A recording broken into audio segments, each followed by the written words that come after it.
I'll believe in Auburn and love. All right, we're live in the Bank Plus studio. We are the Out of Bounds Show, ESPN 105.9 The Zone. Epic weekend in Oxford as Ole Miss celebrated a college football playoff home game against the Tulane Green Wave, where they blew them out again for the second time this year. Beat them by 35 the first time they played and beat them by 31 on Saturday afternoon in Vaught Hemingway Stadium. So they advanced to the Sugar Bowl to play the Georgia Bulldogs, and Georgia is a 6.5-point favorite. Georgia Bulldogs, 6.5-point favorite over Ole Miss. They played a hell of a game in Athens a couple of months ago that was wild and entertaining. Kiffin against Smart, and now it'll be Pete Golding against Kirby Smart. Georgia's had some time to get healthy. They limped into that SEC championship game with a ton of players out. They will have had almost a month to rest, and after having to play that 13th game against Bama. And so we'll see how many players they are getting back by next Friday. Hold on. Let me make sure I got this right. That's a lot of time. A lot of time, baby.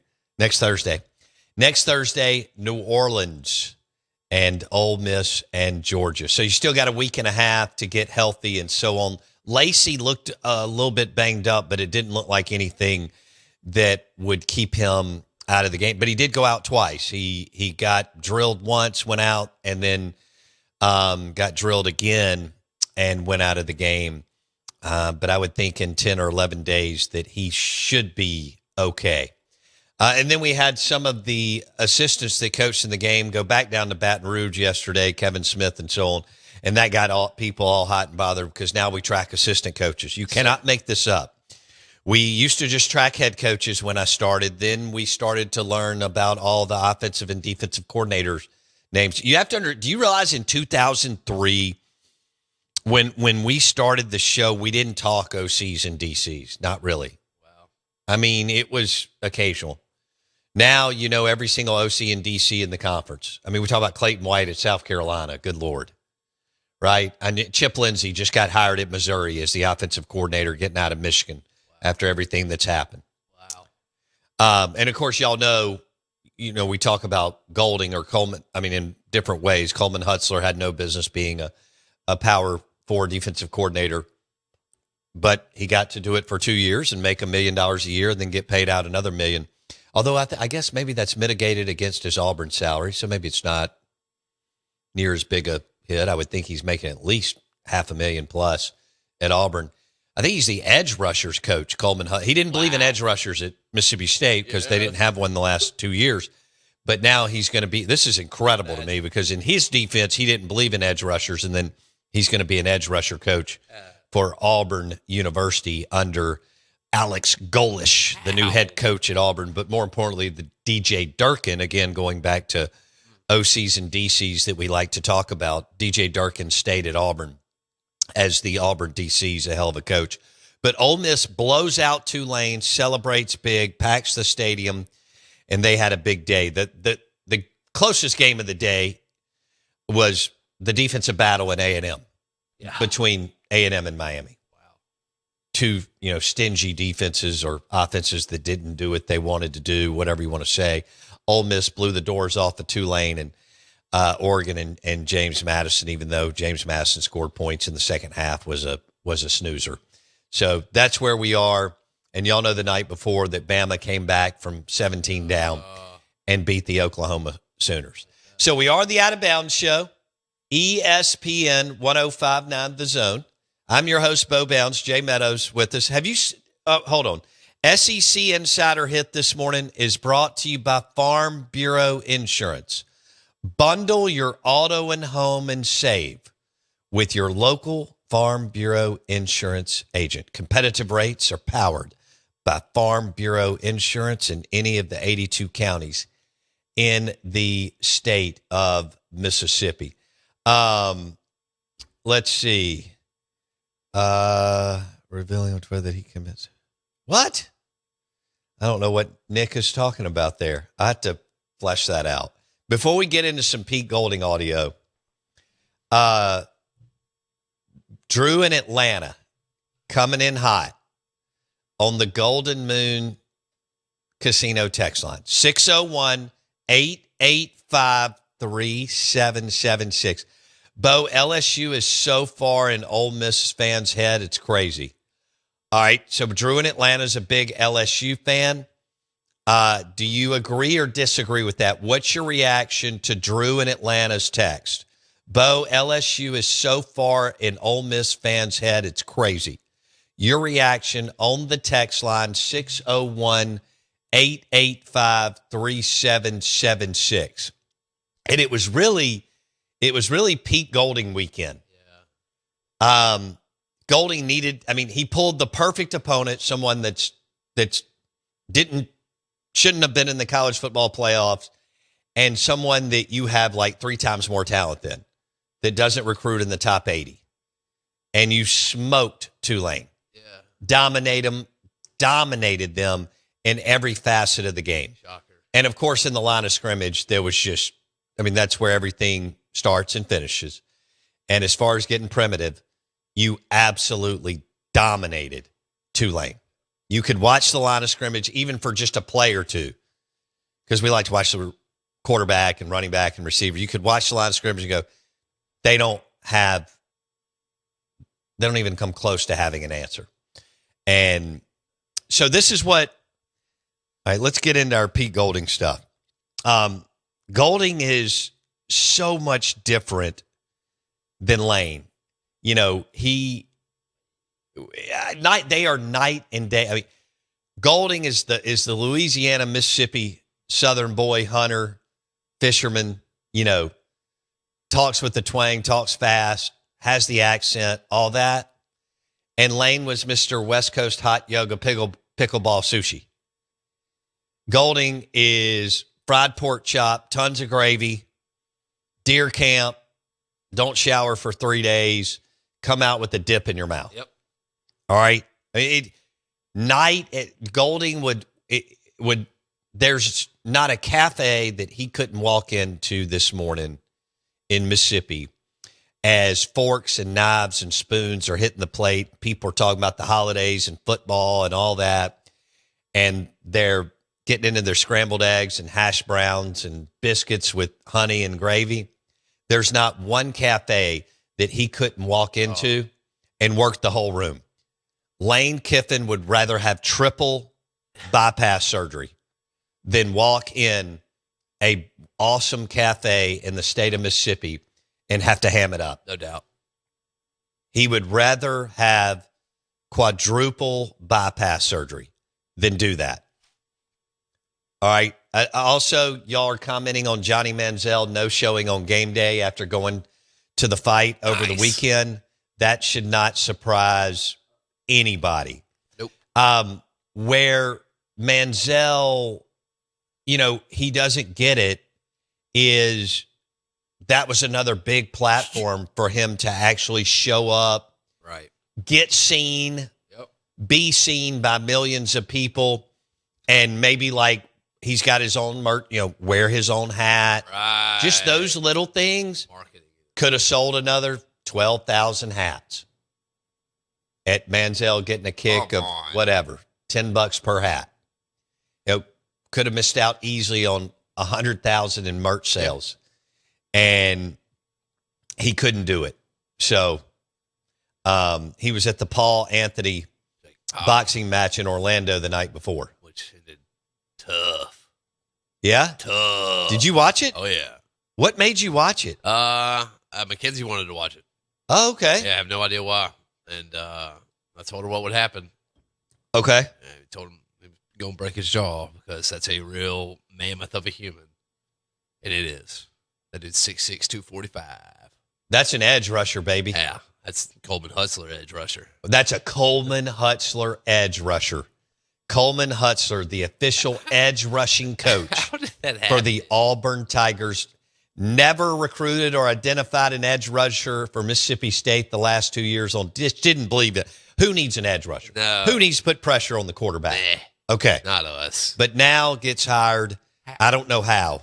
Yeah, like how? He knows somebody. There's something, because I've been around him. He does not have that, like, much of a charismatic personality that I could tell. Sure. I don't know what the deal is. All right, let's switch gears. Pete Golding, let's get this audio rolling on increasing value. So Golding talked about, after the game, players and coaches and Charlie Weiss, among others, wanting to operate at the highest level to increase their value. This is first round winning college football coach, Pete Golding. Compartmentalize when there is, some uncertainty about the future and you're having to, work on the offensive staff at the same time as preparing and everything like that. Yeah, I mean, I think at this point, everybody wants to increase their value, whether you're a coach or whether you're a player. So if that's a senior, they want to increase their value of their first contract and get drafted higher. All right, now, if you're an underclassman, the way the portal is, they want to increase the value of their contract, whether that's staying here or that's being more marketable somewhere else. So from the very beginning, it was in everybody's best interest in this building to coach really well and to play really well, because there was going to be no negative to come from that. Not only for them from an individual, for us as a team, but more importantly for us as a university. So it's a pretty easy sell. You don't have to sell that. That's just common sense. Like, go play really well in a big game, in a playoff game, right? To have the opportunity to go play in another really big game. And the better you play in big games, the more money you're going to make, whether you're a player or a coach. And that's been proven. But then when you got a group of guys that we have that actually enjoy playing together and that they don't want it to end. And we talked about what's the legacy that you want to create for this team. And that's what I told them last night. This is going to be the last opportunity this team right now gets to play in Vaught Hemingway. It's the last time. All right? And those are memories they're going to remember for the rest of their life. And they're going to come back as that playoff team that went undefeated at home in 2025, right, which is really special in its own sense. And then I pulled the seniors up last night. Those guys, I've been here for 3 years with these seniors that have been here the last 3 years. They've lost one game at home in 3 years. 3 years, right? So that's a credit to our fan base, right? More obviously, more importantly, to our players. But, they create an environment in that place that's magical. It's awesome, right? And our kids respond to that, and they enjoy that. So they were going to leave that out there. So, we wanted them to go out there and create one more opportunity for us to play together. But more importantly, their last memory in the vault is a W, and it was. Pete Golding, it's still weird to say. Pete Golding, head football coach for Ole Miss. I thought that was some really... That was good. Yeah, no, I mean, it was... hey, regardless of what's going to happen to everybody after this magical run is over, everybody in there, in the room, bought in on increasing their value. Right. Whether we have to pay you to come back, whether you go out on the street and find out what your market value is, and for coaches too, and he mentioned, and we're going to have some more Charlie Weiss audio, right? Golding on Weiss. But there's no doubt that everybody on that team, including Golding, right? But everybody on the team has been overshadowed by Kiffin. Now, that's not a shot at Lane. I know it's easy to beat up on Lane. Yeah. Look, you loved Lane. Ole Miss loved his social media stuff. Right. Loved all his antics. Loved the dunking the basketball, which Pete Golding took out of the room, he said in the post game. All this kind of stuff that Lane did, the snarky, the making fun of other coaches. Now, I never had on my bingo card, like Hugh Freeze, that did surprise me. No. But I never had Lane Kiffin. It must be something in the water up there. I never had Lane Kiffin tweeting Bible verses and motivational tweets. Gotta love it. I mean, I think that's the biggest nonsense. I mean, I think a lot of that is, if you know me and kind of know the show, right? But I never, like when Lane got there, because it didn't happen until overtime, never had Lane going scripture and motivational tweets. No. Did not see that kind of evolving and happening over several years of him being the head coach. This is Pete Golding on how Charlie Weiss Jr. had a chip on his shoulder and something to prove in this playoff game for Ole Miss.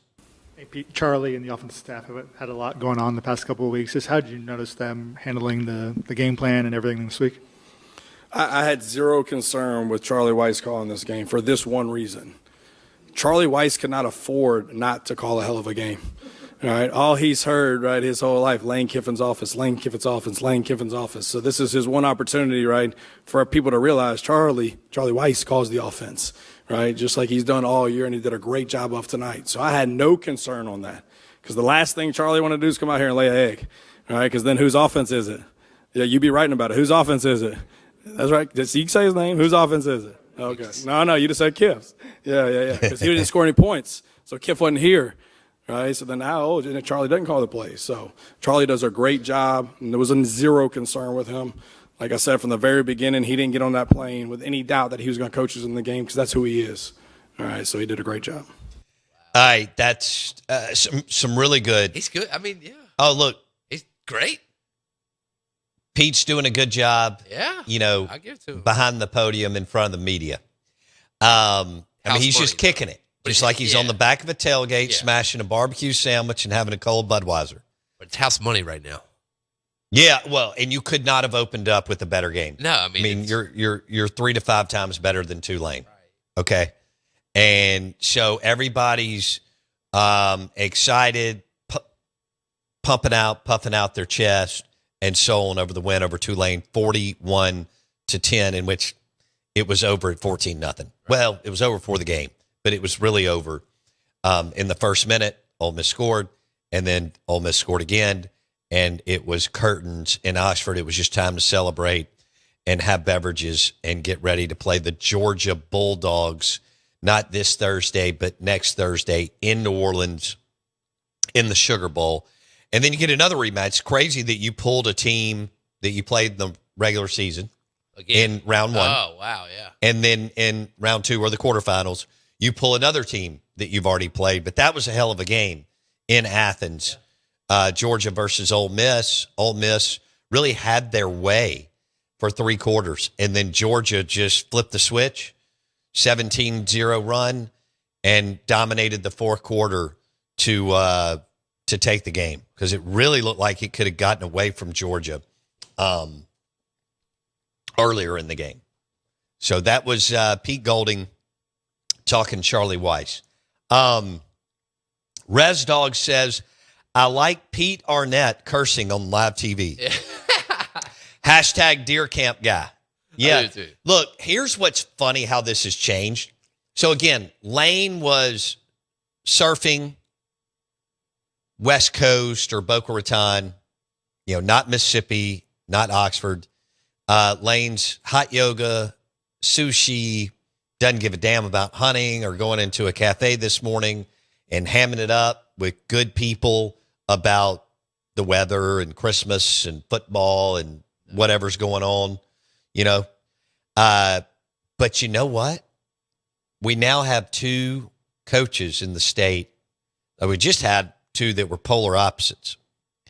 And now Pete Golding, Jeff Levy, you could see them in the same deer camp. Oh, man. I mean, you talk about guys who are the same guy who would stand around a grill tonight or an egg with steaks on the grill, BSing about country music and sipping on a bourbon or a cold Budweiser and just talking about life.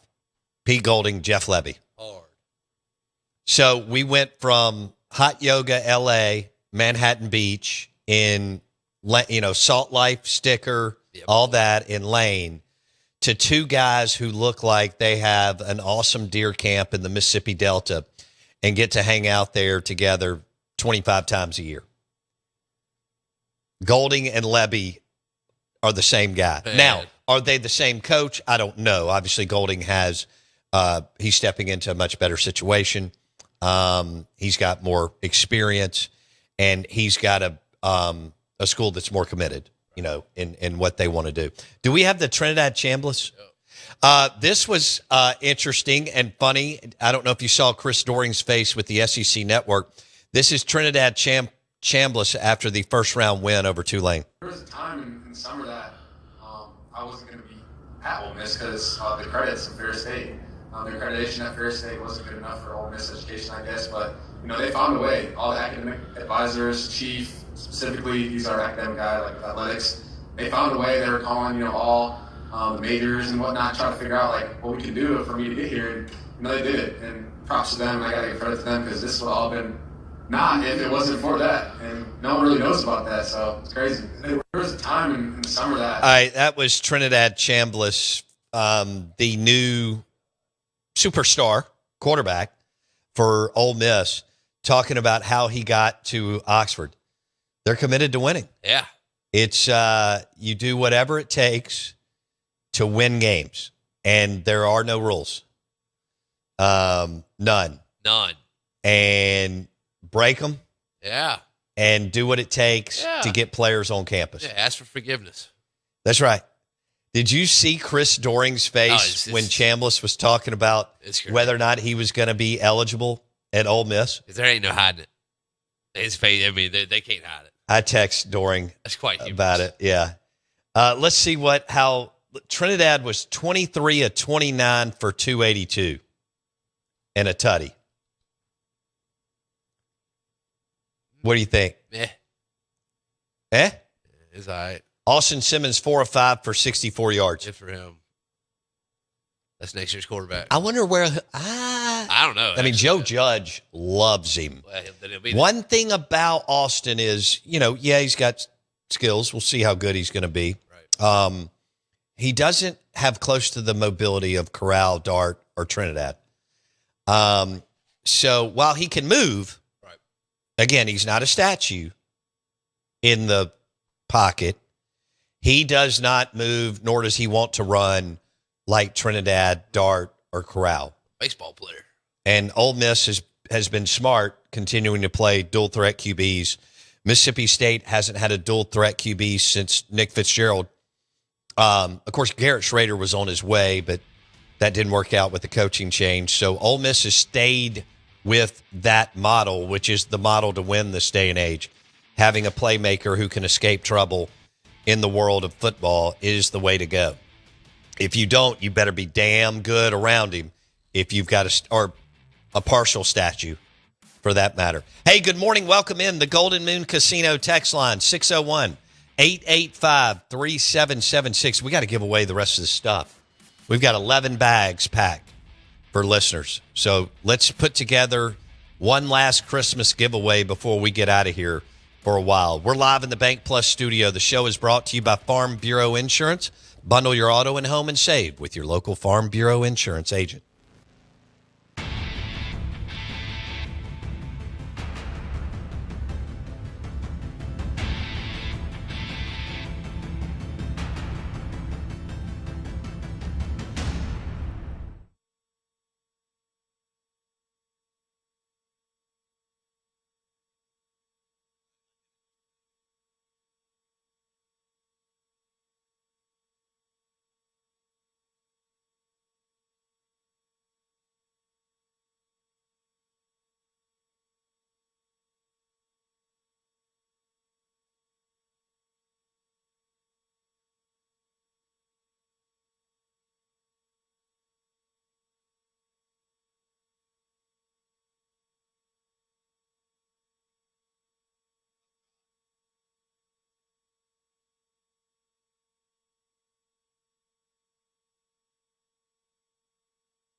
WRKS Pickens Jackson. All systems go. Live from the Whiskey 61 Lounge inside the Bank Plus studio. Is now morning. Live in the studio. It's the Out of Bounds Show with Bo Bounds. Streaming live worldwide on the Out of Bounds radio app. And on your radio at ESPN 105.9. All set? Let's go. The Zone.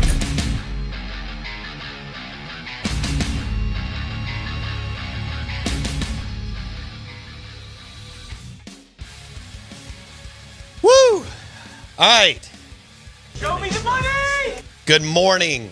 Welcome into the Out of Bounds Show, ESPN 105.9 The Zone. It is a very, very, very merry Christmas for Ole Miss fans as they win a college football playoff game at home against Tulane, and now they'll head to New Orleans and play the Georgia Bulldogs in a rematch from a couple of months ago where they played really well in Athens. And for 3 quarters, for the most part, dominated the game. And then Georgia flipped the switch and went on a 17-0 run and beat Ole Miss by 8. I think it was 43-35. Just trying to find some recruits. We are the Out of Bounds Show, ESPN 105.9 The Zone. Hope you're doing well. I'm your host, Bo Bounds. Yes, Jay Meadows with me. Ice cream drinks. I made Wendy a Tito's espresso martini yesterday about 4:00, and she said it was the best one I'd ever made. Nice. I mean, I've already made. Basically, I'm going into the Hall of Fame. I guess so. Because I've already made ones that were unbelievable, but this one was. She just said it was incredible. We've got these little kind of Mad Men era martini glasses, yeah, and I love them.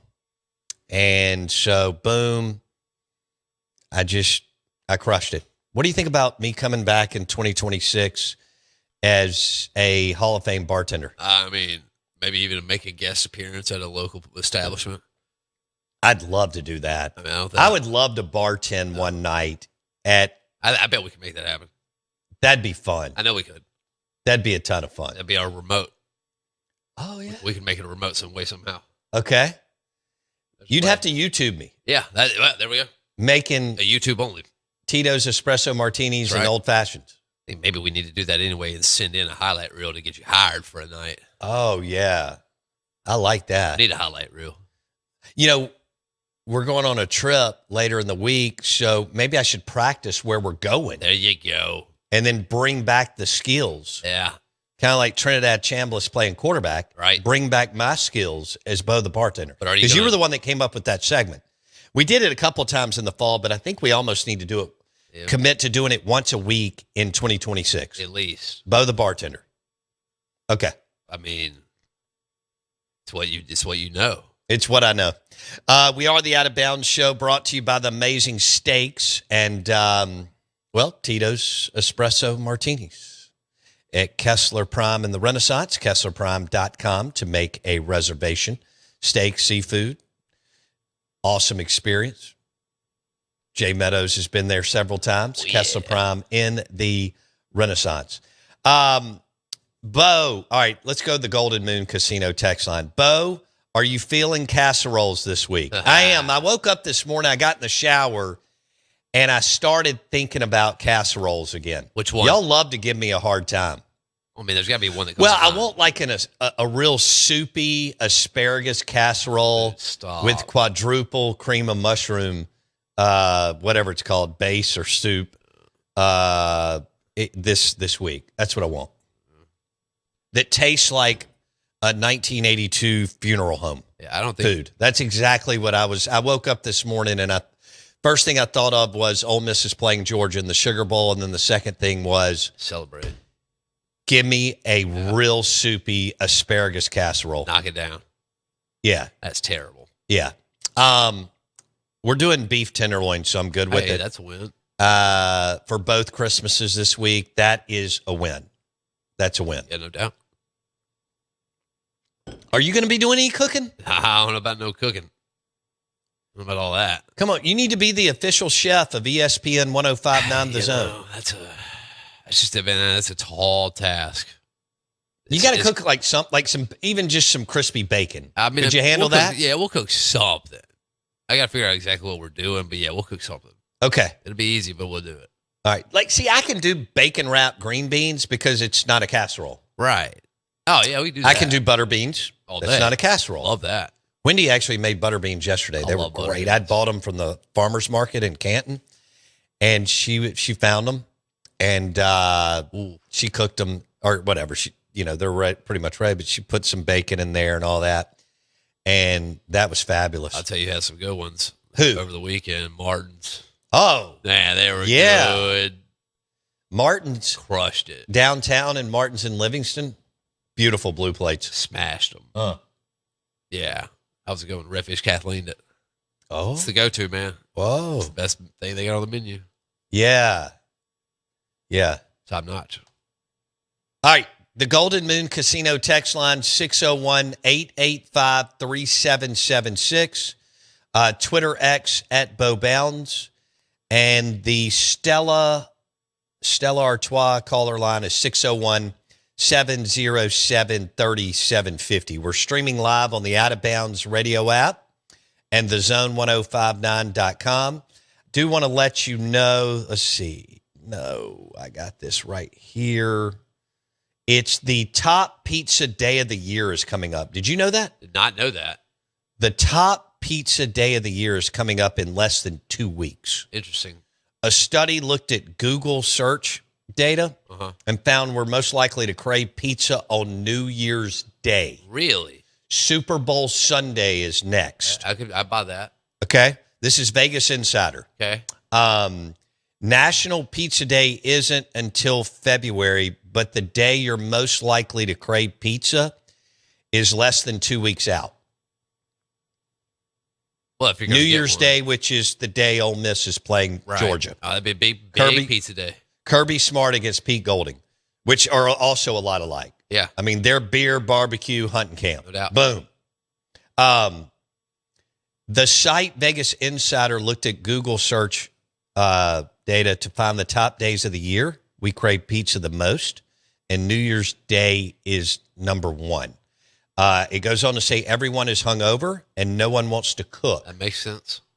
Plus, it gets a boost from all the drunk people searching for pizza at 2 a.m. No doubt. Oh, on the same day. Got No it.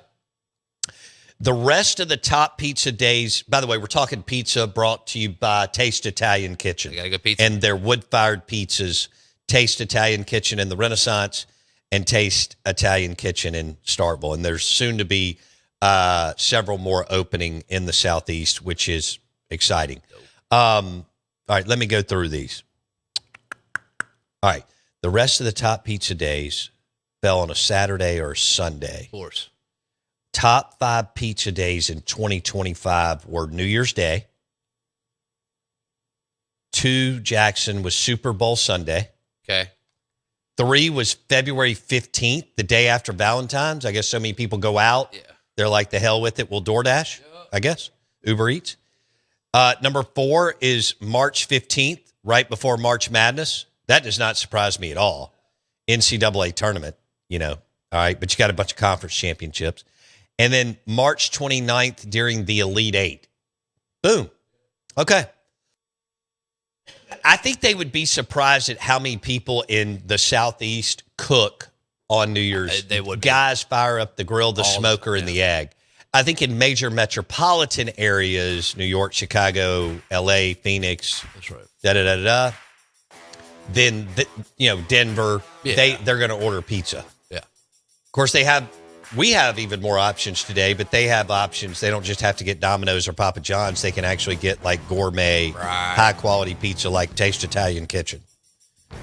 All right. So do you agree with that on the text line 601-885-3776? We have more Pete Golding audio. We dropped a ton of it in the hour one. We have more coming up next. Golding's 1-0 as the head football coach at Ole Miss.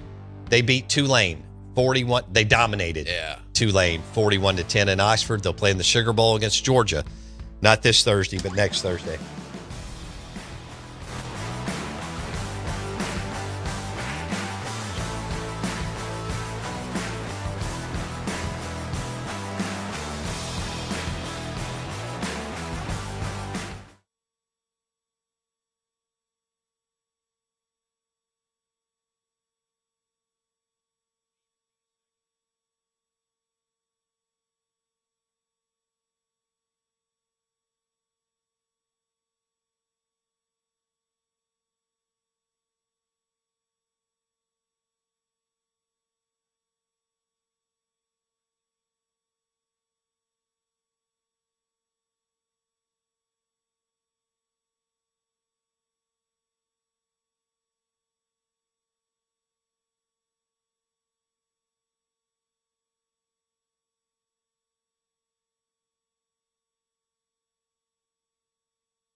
man.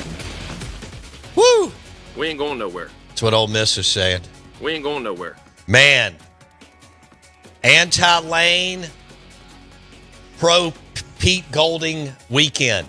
Even the media jumped on board.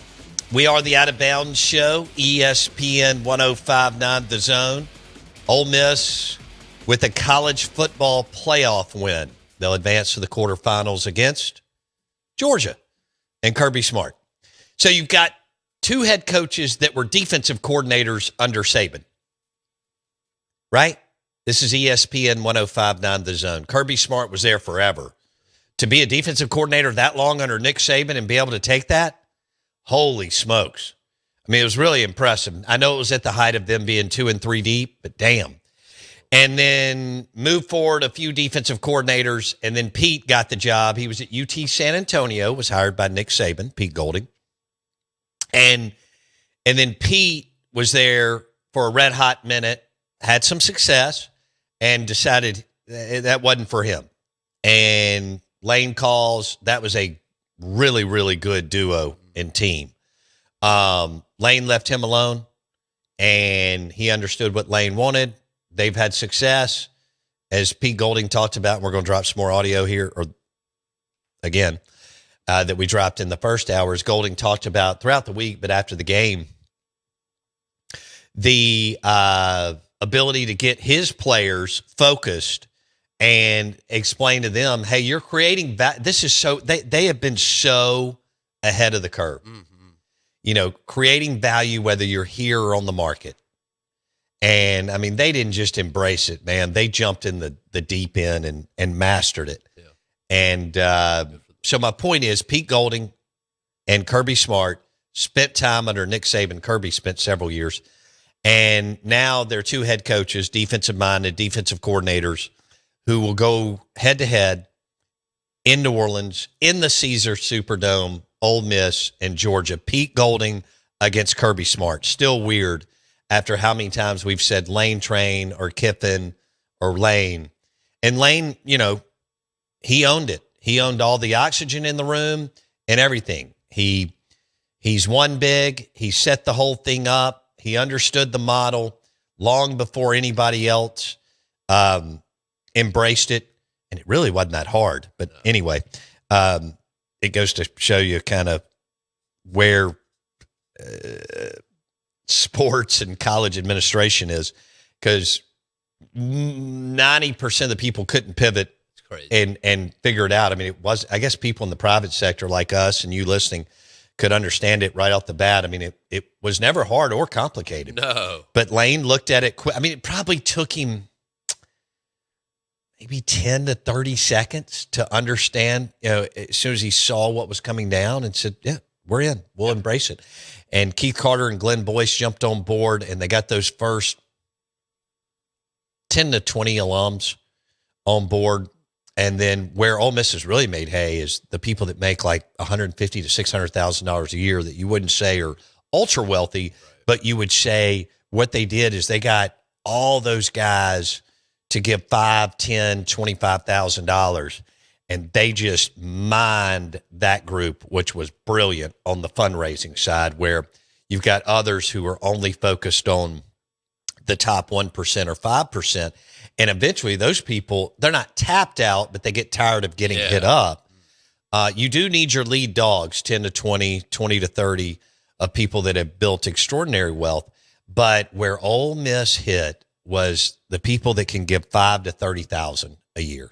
And maybe a little bit more. I mean, you can run the numbers a couple of different ways, but you know, those people knocking down $150, $300, $400, $500, they really went in on that group and got, I don't know if it's 1,000 of them or 2,000 of them, but that's real money if you start multiplying that out.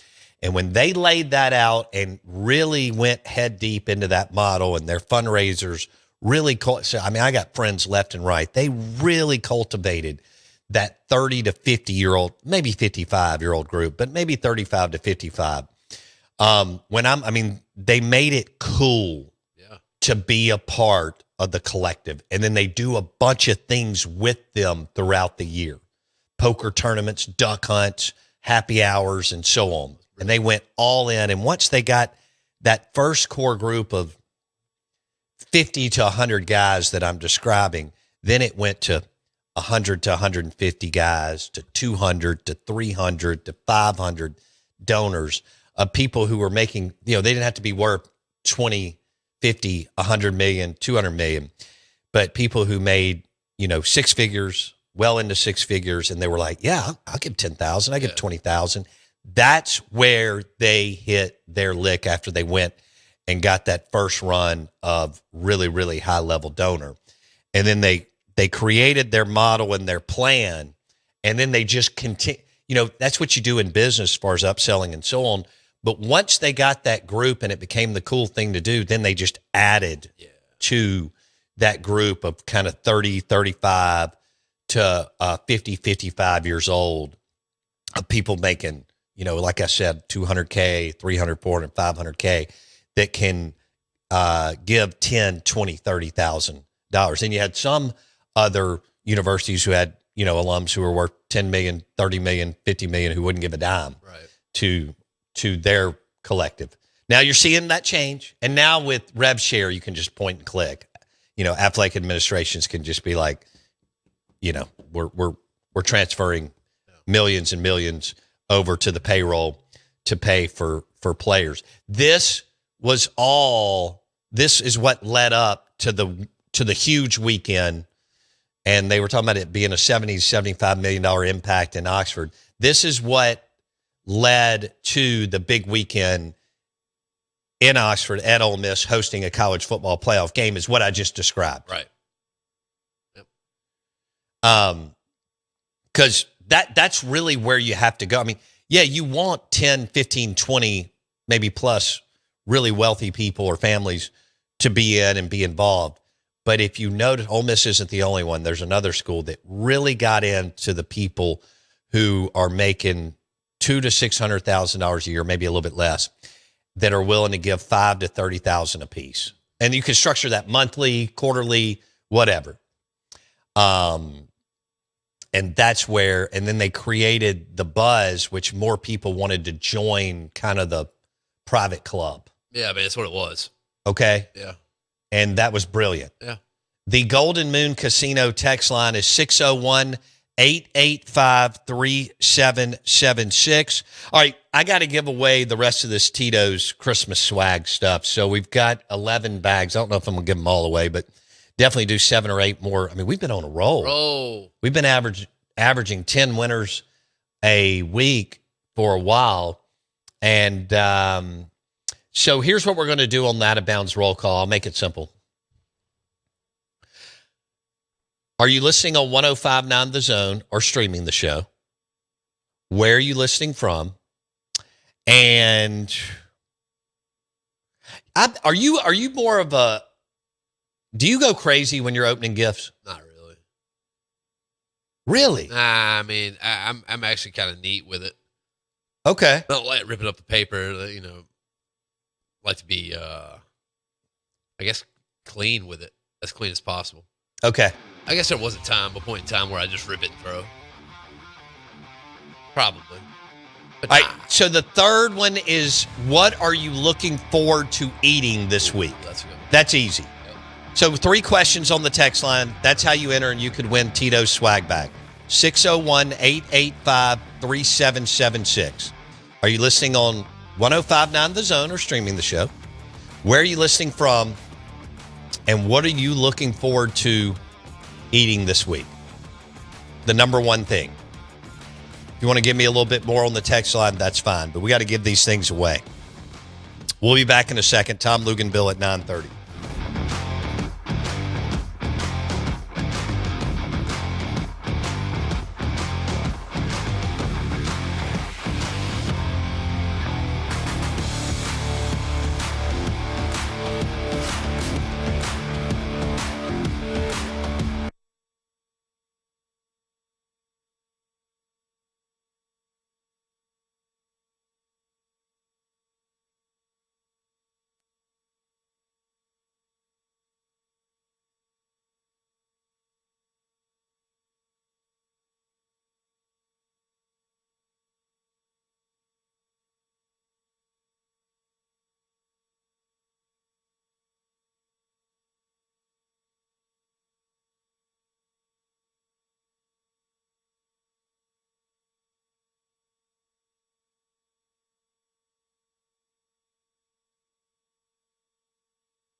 Good morning.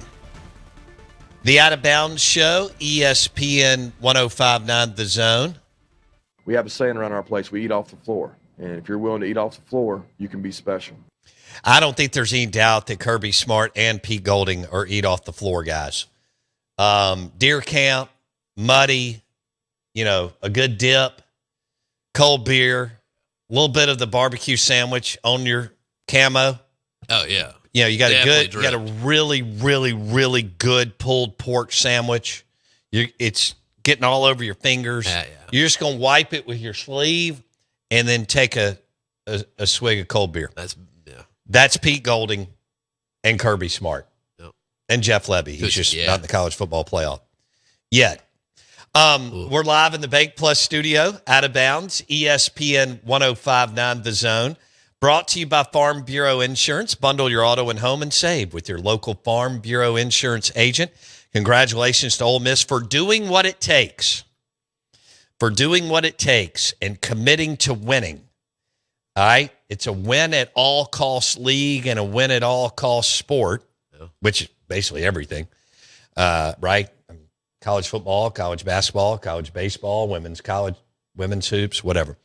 But starting several years ago for committing, and really where they nailed it was, the people who make, 100, 200 up to about 600,000, somewhere in there. I mean, people who do well, right? But they got a running ton of people who make $200, $300, $400, $500,000 a year that said, hell yeah, I'll give $5,000, I'll give $15,000, I'll give $25,000, I'll give $30,000, I'll go to these things, and then I'll bring in other people. Right. And by doing that, Lane was winning right before it happened, and he was exciting through offense and quarterbacks. And now he went up tempo that first year, second year, but then he has dialed that back because he understands, like Georgia and Ohio State and others, it's not about going fast. But now explosive plays and things like that, no doubt about it. And every now and then you get an explosive play down the field. You want to run, hustle up to the line of scrimmage, run a play quickly so the defense can't substitute. That's fine. But it's still more of a death by 1,000 paper cuts game and always will be. And you got to make sure that your defense gets a little bit of a rest, which I think he realized early on. He was being more of a detriment than an asset. And then once he shifted there, he really had it rolling. But Ole Miss really mined that 35 to 55-year-old group that does well, but didn't have to be extraordinarily wealthy to get involved and give $10,000, $20,000, $30,000 a year. And then they threw event after event after event. And also their administration went all in and was like, yes, we want you to do this. We're not worried about facility upgrades because they don't matter anymore. It's all about players. And what are players? Players are assets. All right, this is Pete Golding after the game. He's 1-0. They beat Tulane 41-10. I hope you laid the points. And this is Pete Golding about coaches, players, and everybody else increasing their value. The ability of everybody to compartmentalize when there is, some uncertainty about the future and you're having to, work on the offensive staff at the same time as preparing and everything like that. Yeah, I mean, I think at this point, everybody wants to increase their value, whether you're a coach or whether you're a player. So if that's a senior, they want to increase their value of their first contract and get drafted higher. All right, now, if you're an underclassman, the way the portal is, they want to increase the value of their contract, whether that's staying here or that's being more marketable somewhere else. So from the very beginning, it was in everybody's best interest in this building to coach really well and to play really well, because there was going to be no negative to come from that, not only for them from an individual, for us as a team, but more importantly for us as a university. So it's a pretty easy sell. You don't have to sell that. That's just common sense. Like, go play really well in a big game, in a playoff game, right, to have the opportunity to go play in another really big game. And the better you play in big games, the more money you're going to make, whether you're a player or a coach. And that's been proven. But then when you got a group of guys that we have that actually enjoy playing together and that they don't want it to end. And we talked about what's the legacy that you want to create for this team. And that's what I told them last night. This is going to be the last opportunity this team right now gets to play in Vaught Hemingway. It's the last time. All right, and those are memories they're going to remember for the rest of their life. And they're going to come back as that playoff team that went undefeated at home in 2025, right, which is really special in its own sense.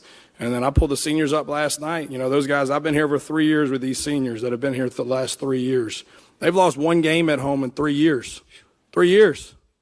Right, so that's a credit to our fan base, right, more obviously more importantly to our players. But, you know, they create an environment in that place that's magical. It's awesome. Right, and our kids respond to that, and they enjoy that, so they were going to leave that out there. So, you know, we wanted them to go out there and create one more opportunity for us to play together, but more importantly, their last memory in the vault is a W, and it was. And it was. That was a hell of an atmosphere in Oxford on Saturday afternoon. So let's go through it. That was, and look, Pete was spot on. Golding was spot on in everything that he said. Mm-hmm. That was post-game press conference after Ole Miss beat Tulane to advance to the quarterfinals against Georgia, not this Thursday, but next Thursday in New Orleans in the Caesars Superdome, and another rematch as they pull another team that they had played. And again, as you know, they played Georgia a couple months ago in Athens in what was a hell of a game. I thought Pete nailed it. Hey, you know, we really shouldn't have had to motivate anybody, whether it was Charlie Weiss Jr. or whether it was my defensive line. Whether guys that we're trying to retain to pay them, you know, and pay them well. Because if you're trying to retain somebody, you're going to pay them really well. Yeah. Or guys that are going to go out and test, quote unquote, the market or free agency in the portal. And then he's talking about the coaches that want to look good and add to their value, because all these coaches now can say, hey, I was part of a staff that won a college football playoff game. And he was talking about Charlie Weiss Jr. and players too. So I thought Pete Golding was spot on.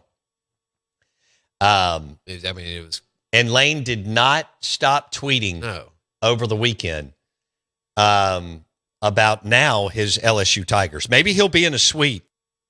Oh man, I bet he will.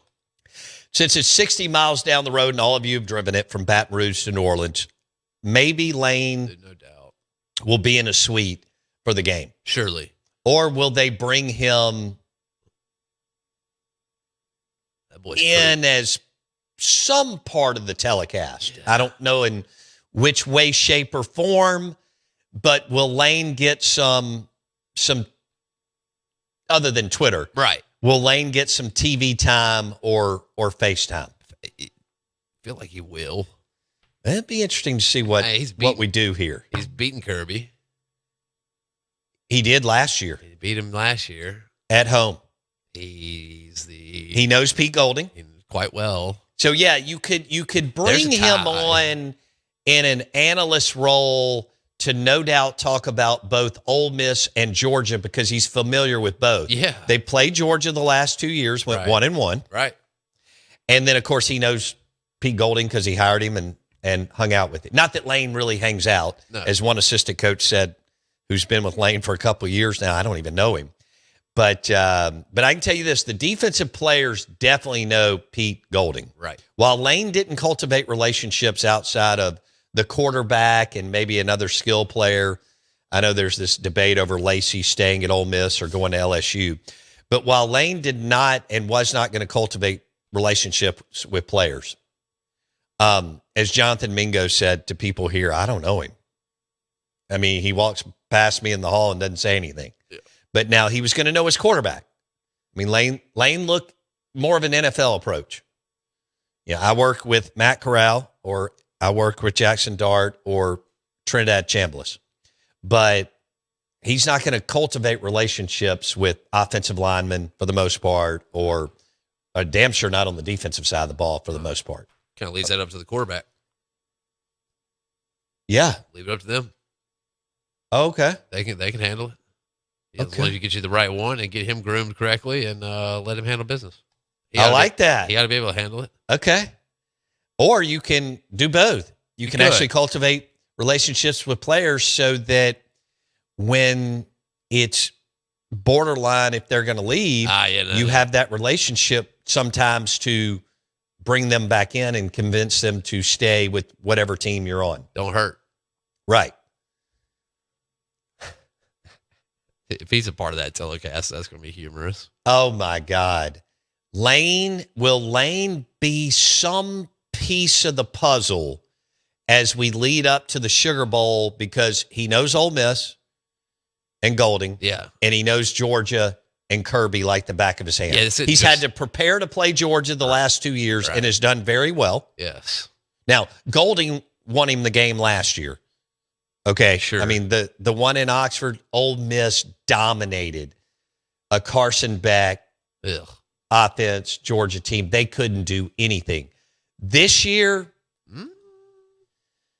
there was Ole Miss had their way or the edge for the first 3 quarters, but it's not like Georgia wasn't scoring at all, but then they put it on 17-0 to run it out. So there you go. And they got after it. I mean, they decided to pin their ears back and run the football in the fourth quarter. It was over. And Ole Miss didn't have an answer. So we'll see what happens in a week and a half. Now, more audio on Pete Golding and the Ole Miss Rebels winning their first round game over Tulane and now playing Georgia.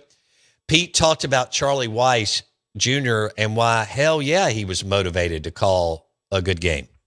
Hey, Pete, Charlie and the offensive staff have had a lot going on the past couple of weeks. Just how did you notice them handling the game plan and everything this week? I had zero concern with Charlie Weiss calling this game for this one reason. Charlie Weiss cannot afford not to call a hell of a game. All right, all he's heard, right, his whole life, Lane Kiffin's office, Lane Kiffin's office, Lane Kiffin's office. So this is his one opportunity, right, for people to realize Charlie Weiss calls the offense, right, just like he's done all year, and he did a great job of tonight. So I had no concern on that, because the last thing Charlie wanted to do is come out here and lay an egg, all right, because then whose offense is it? Yeah, you be writing about it. Whose offense is it? That's right. Just you can say his name. Whose offense is it? Okay. No, you just said Kiff's. Yeah, because he didn't score any points, so Kiff wasn't here. Right, so then now Charlie doesn't call the plays. So Charlie does a great job, and there was zero concern with him. Like I said from the very beginning, he didn't get on that plane with any doubt that he was going to coach us in the game, because that's who he is. All right, so he did a great job. Again, Pete makes a great point about Charlie Weiss Jr. being motivated. Does Weiss Jr. now maybe wish that he would have stayed with Golding and had autonomy over an offense and actually the offensive coordinator? And it's Tulane. To be able, it's a great point. It's Tulane. You're right. And I even saw an Ole Miss fan on our text line say, Bo, I love the win. Yeah. But we played Tulane. Yeah. But anyway, you're right. They have 3 to 4 times more. Look, you could see Tulane's players and see that they weren't Power 5 players. Yes. I get that. You could see the line of scrimmage and understand the difference. You could see the skill position and understand the difference.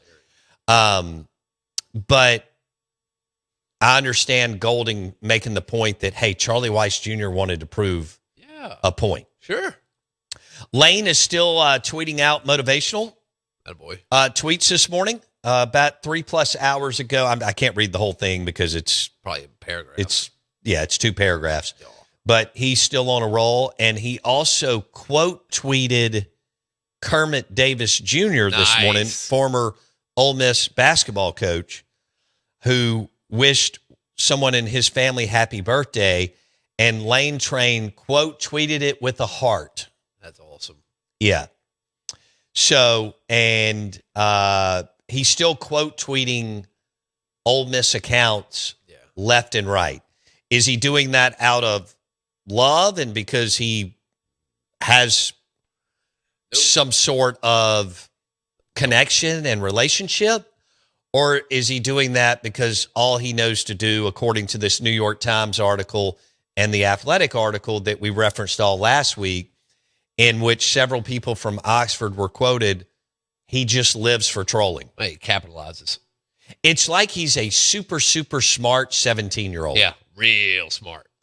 I mean, we've talked about him being on the spectrum, and he is weird as hell, but he's also highly, highly intelligent. Oh, yeah.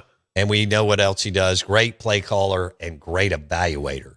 May not love recruiting, but he's pretty damn good at it. We all remember the picture of him a few years ago in the stands by himself with nobody around him at an Alabama high school football game, watching Quinshon Judkins wrap up his high school career. So Some people have gone a little overboard the last couple of weeks, like he never even made a recruiting visit. Way overboard. I mean, and we can't do that and have celebrated because God knows that picture. We like to celebrate when we see our coach working. Dang right. We want to see our coach on the sidelines or at a high school football game or at a whatever, something. We want him working for our program to get another player, right? Oh, yeah. Because it is all about what? Just like in your business.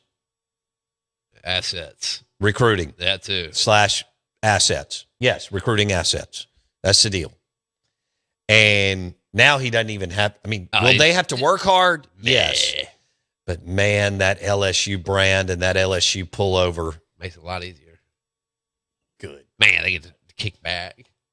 Kick back? What are you talking about? No, dude, he could kick back and just relax. Oh, I don't want to go that. I don't believe that it's they signed the what class? I don't know where they finished. I mean, that's without a head coach, right? Well, at the time, it was without a head coach and it was a top 10 class, right? I'll give you the rankings. They came in 13th. Okay. They had 14 commitments, 2 5-stars and 11 4-stars and 1 3-star.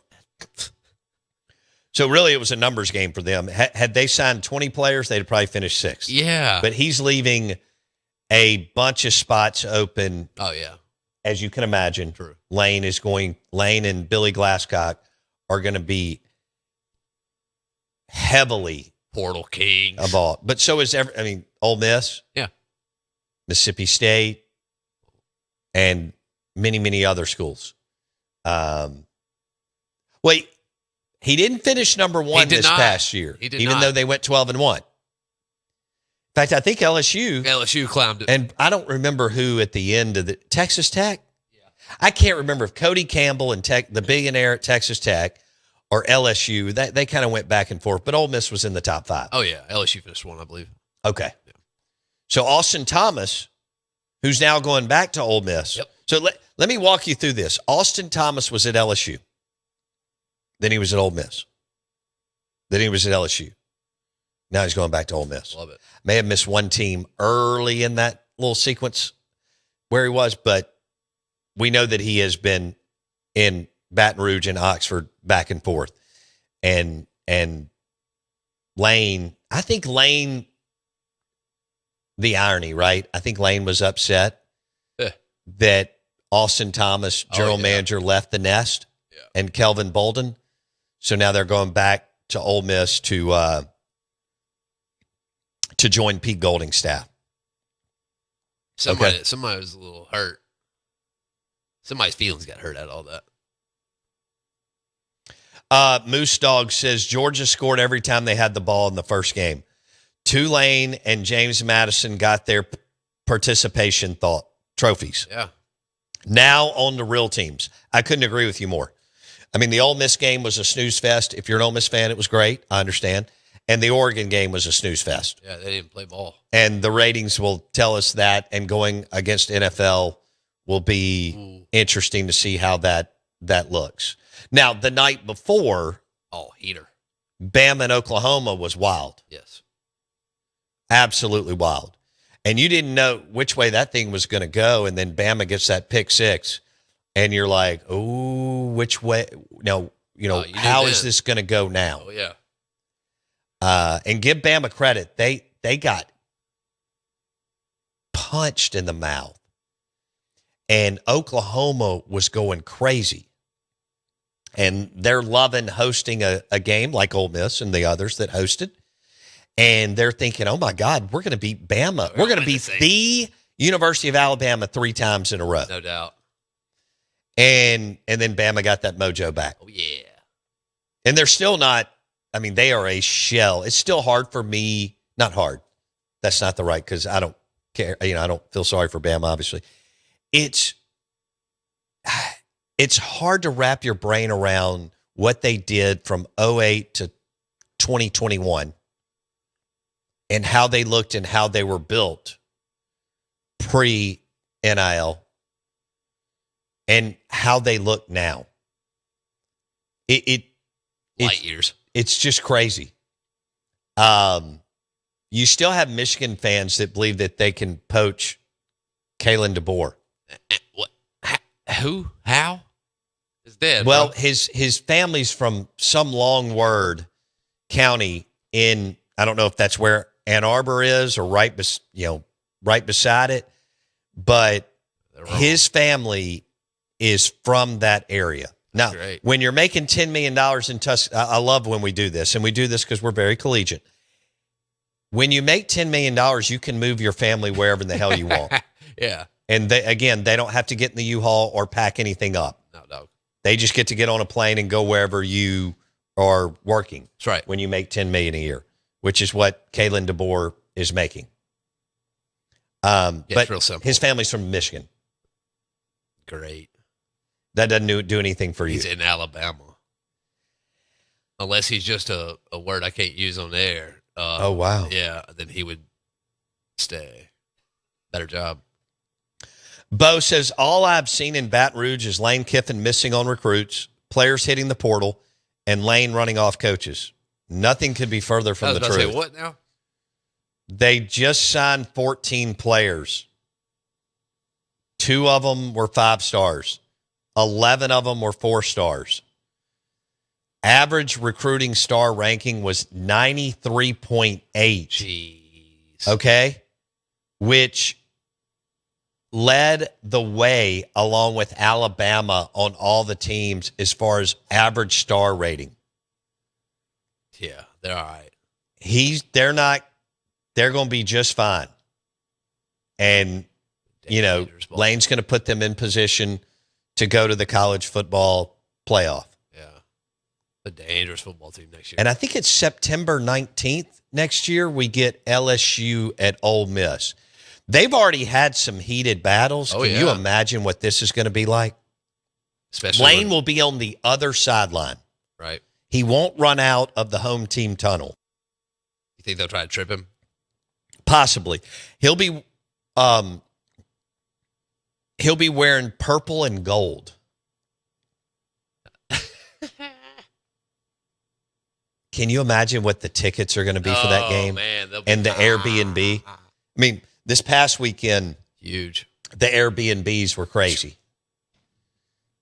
Can you imagine what they'll be next year when Lane goes back to Oxford for the first time, and they're going to play 4 years in a row, and you would think that they will stay on as permanent, LSU and Ole Miss, even when we redo it in 4 years. Bo, have you discussed Kevin Smith going to LSU? We did earlier.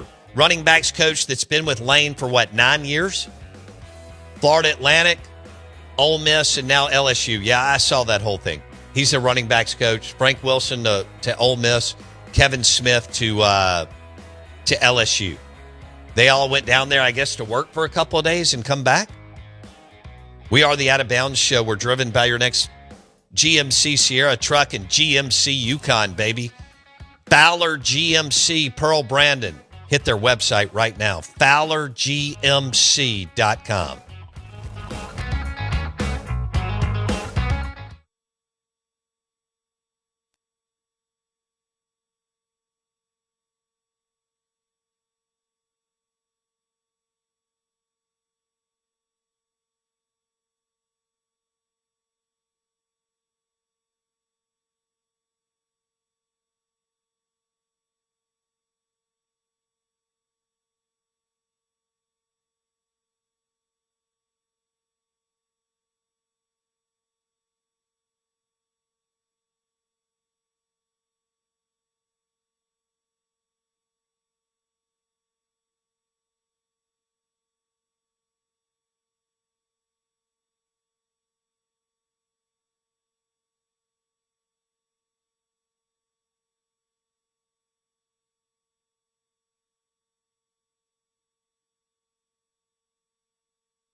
WRKS Pickens Jackson. All systems go. Live from the Whiskey 61 Lounge inside the Bank Plus studio. This is Out of Order. Live in the studio. It's the Out of Bounds Show with Bo Bounds. Streaming live worldwide on the Out of Bounds radio app. And on your radio at ESPN 105.9. All set? Let's go. The Zone.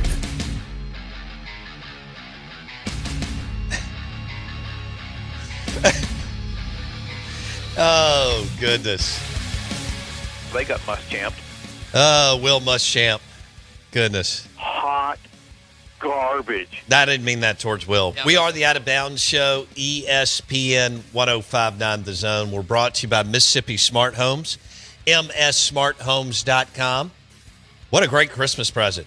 The Sonos surround sound system for your game room, living room, so that you can watch movies, listen to music, and watch the games with the Sonos surround sound system, and you can control everything from your phone.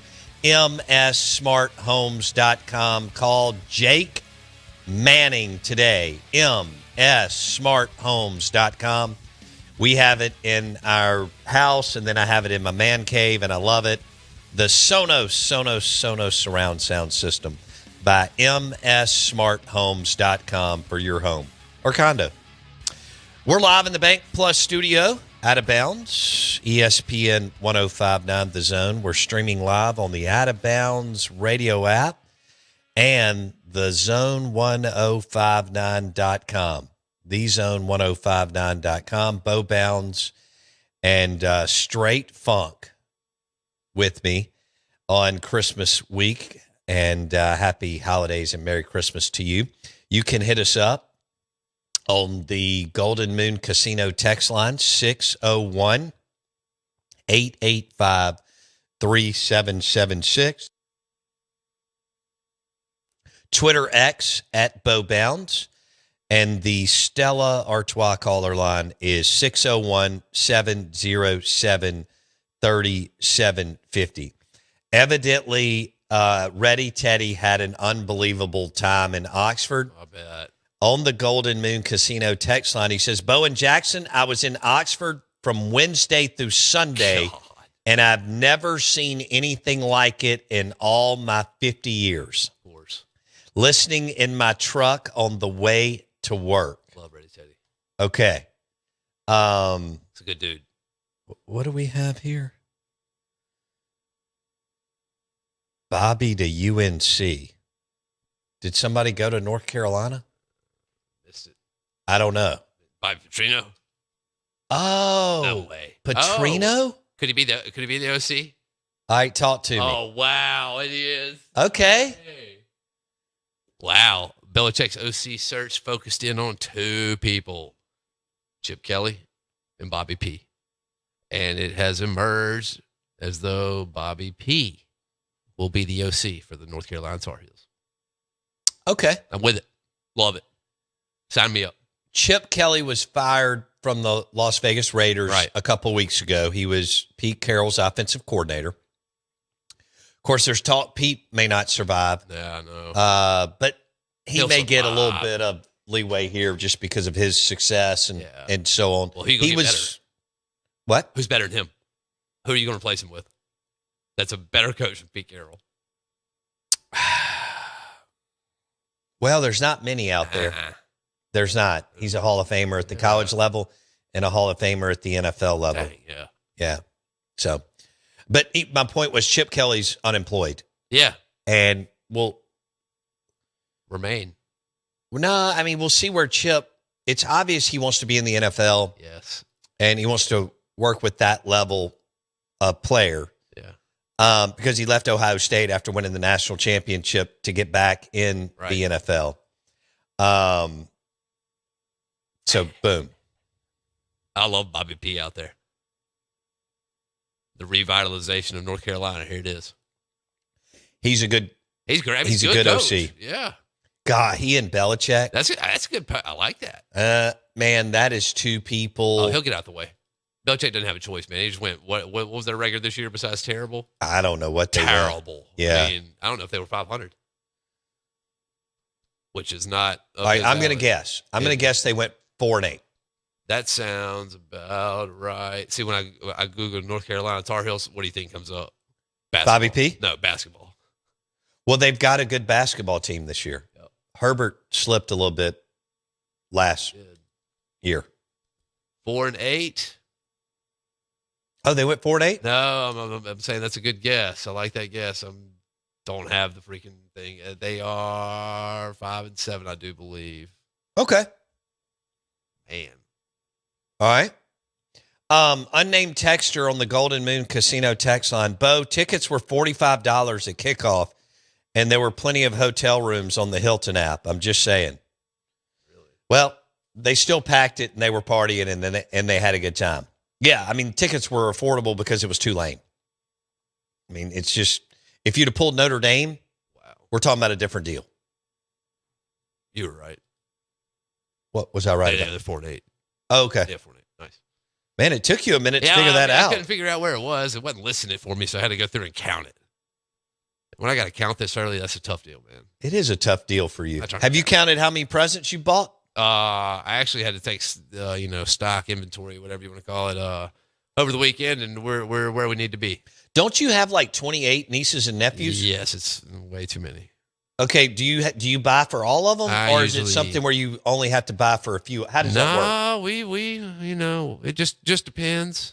Sometimes there'll be a good thing to get them all as a in a group or in a little clan of them, because majority, like when one side's all girls and then the other side's 4 boys 1 girl. Is it really? So it's easier, if they've got a video game or something, I can go buy them, some controllers or a game or whatever, something they can all use. That they can all play. Yeah. Okay. Yeah. 404 area code, Jackson. Yeah. That's Atlanta. That is. Coming in on the text line, the Golden Moon Casino text line, unnamed texter from 404 area code. Bo, Ole Miss played a high school team. They will step up in competition next week. Oh, yeah. Tulane and James Madison had no business in the playoffs. I agree with you. But also, I see why Ole Miss fans are excited, fired up, and had a great. See, I can say Ole Miss did everything they were supposed to do the last 5 years to put themselves in position to host a college football playoff game, and they did it and they won. Yes. Okay. Back. On the flip side, as people were talking about left and right, the G5 teams have and I've said this for years, those games were boring. Now, Oklahoma and Bama kept you watching. Yeah. Even A&M and Miami, even though it was a defensive battle, one possession, you continued to watch. The other two, blowout city, people moved off of it or went to the NFL games. That's just the way it is. We will have a much more competitive game in New Orleans, Ole Miss and Georgia, in a week and a half on New Year's Day at night. Supposed to. I don't know. Depends on which Georgia comes out. You would have to believe Georgia's going to be as healthy as they've been all year. Okay? Yes.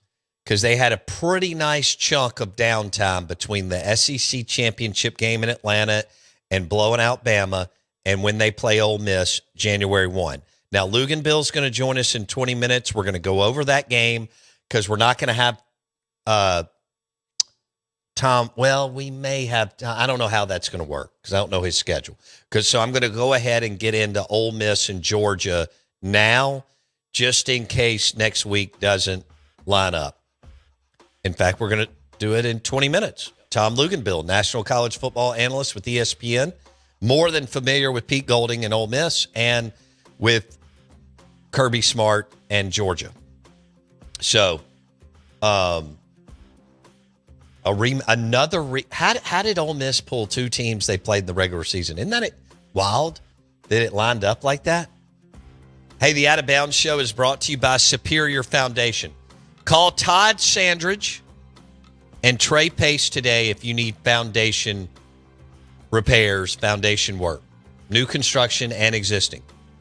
French drains and driveways, all powered by Superior Foundation, superior.ms.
Oh,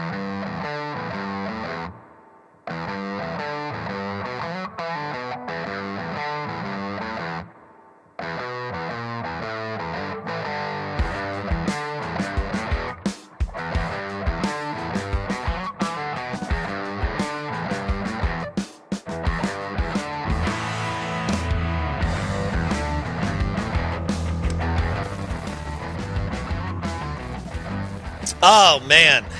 Our college football playoff coverage brought to you by Fowler GMC for your next GMC Sierra truck or GMC Yukon. That's driven by Fowler, Fowler. Fowler GMC.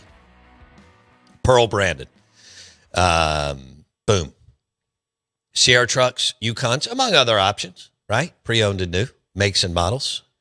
We're live in the Bank Plus studio. Want to say good morning. Welcome into you. Hope you're doing well. Lunch today brought to you by Martin's in Livingston. Nice. And grab you a blue plate and some fun. And and also Martin's in Livingston's a great place for game day.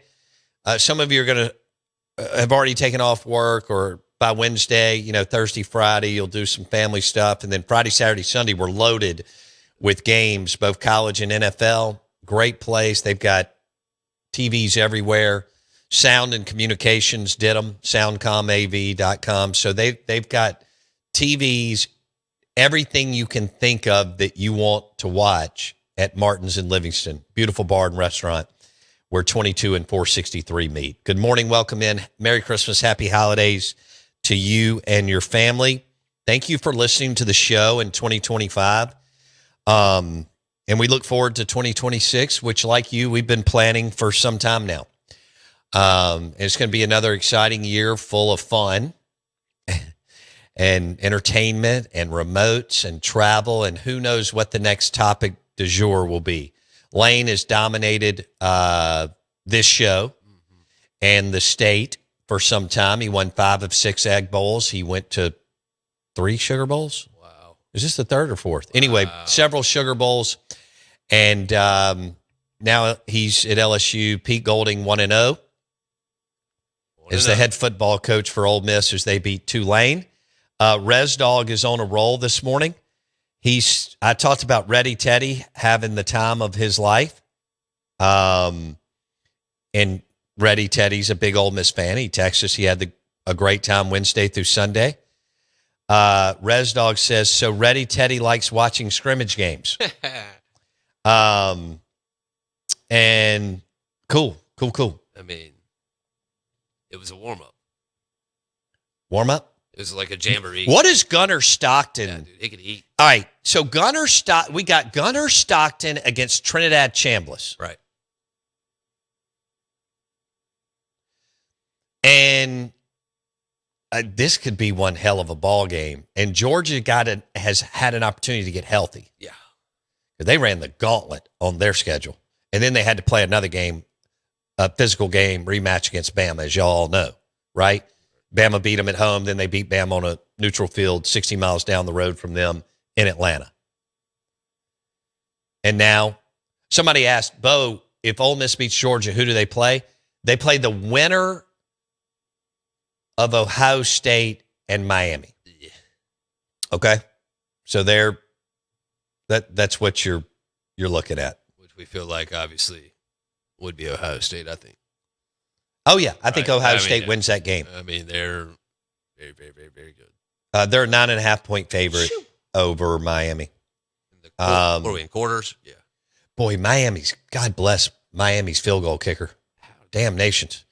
But they ended up winning. How did they end up? I mean, they are still in this thing. I felt, you always feel for the kicker, but you're also paid to make kicks. But they did what they had to do. A&M has to be devastated.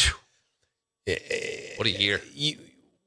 Yeah, and put yourself in position to host a home game. And then you lose at home to Miami. And you get a battle that you kind of would want. I mean, they had a defensive battle isn't bad for them. Yeah. Like, they like that. And then Oklahoma has to be crushed, man, because look at the box score. You get up. Yeah. The box is ugly. you get up 17-0 and then, geez, man, the wheels fall off, and then Bama comes back and they win, and Bama's, I mean, they have a nice, almost everybody has a nice team. Maybe give a slight edge to Ohio State, Indiana, and Georgia. I think you do. Yeah. Can Indiana hang on here? I don't know. I'm damn sure not going to count out Kurt Cignetti. No. They play Bama in the Rose Bowl. When was the last time we had an SEC? Y'all remember when Oklahoma and Georgia played out there and it was Big 12 versus SEC in the semifinal game? And that thing was wild. And Oklahoma got out to a fast start, and then Georgia imposed their will in the second half and just had those two running backs that just shredded Oklahoma in that Big 12 defense. And now we're getting Indiana and Alabama in the Rose Bowl. Look out. Which is weird. Odd. But I'll take it.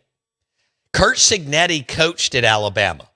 He was the wide receivers coach and recruiting coordinator for Nick Saban back in the 2011 when they were rolling. I mean, when they signed who they wanted and they could keep players on the roster for several years, and they were 2 deep, sometimes 3 deep at different positions. Kurt Cignetti was on Saban's staff as the recruiting coordinator and wide receivers coach before leaving to take that IUPU job or whatever the heck it was, Indiana UPU. Yep, IUPU. And then before that, it's not before, then after that, going to James Madison and basically winning 90% of his games, and then Indiana made the hire of the century. No doubt.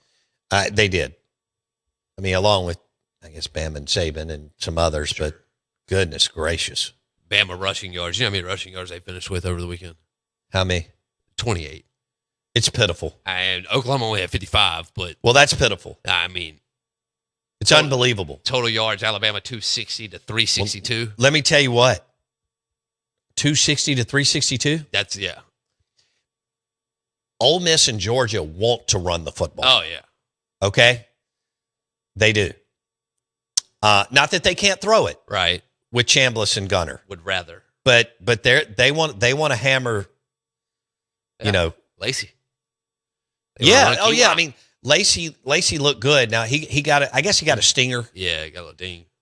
Twice, and then they were like, I think Pete was like, there's no point in playing him. We're Tulane has no chance of beating us. No. So would have been bad news had he stayed in and something happened. So well, you were almost thinking that when he put him in at the Wildcat after he'd already gone out. Yeah, for what? And he got drilled again. Why? Well,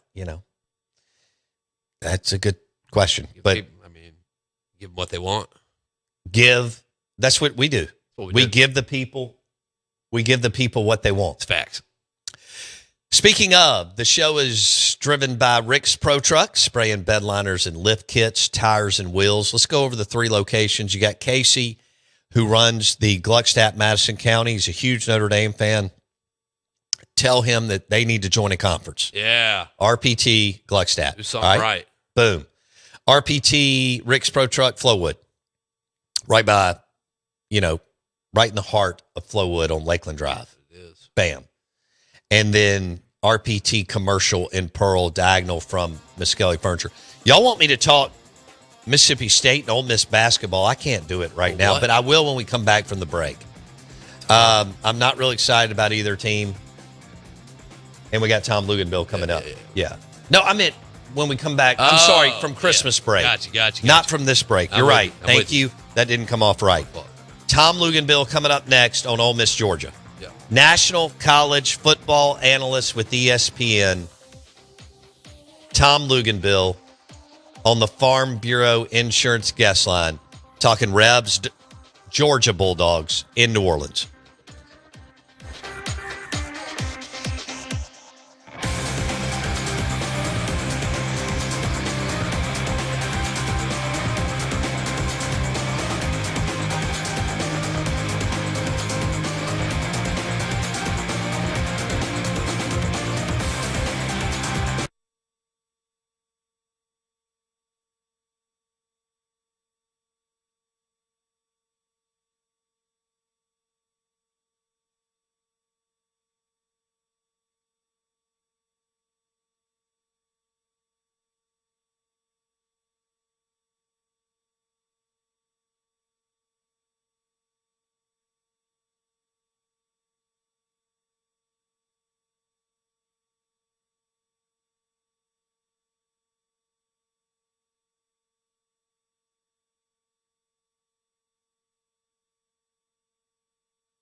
Good morning.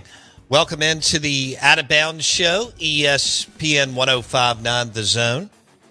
And we've got a quarterfinal game, Ole Miss and Georgia in New Orleans, in the Caesars Superdome, January 1st. Georgia's laying 6.5. This is a rematch or whatever you want to call it. They play again. I know they played in Athens. It was one hell of a football game. And Georgia ended up, Ole Miss had their way for a while, and then Georgia ended up dominating the fourth quarter and going on a 17-0 run and pinned their ears back as far as running the football. But we could have a hell of a ball game between Pete Golding and Kirby Smart down in New Orleans in a week and a half.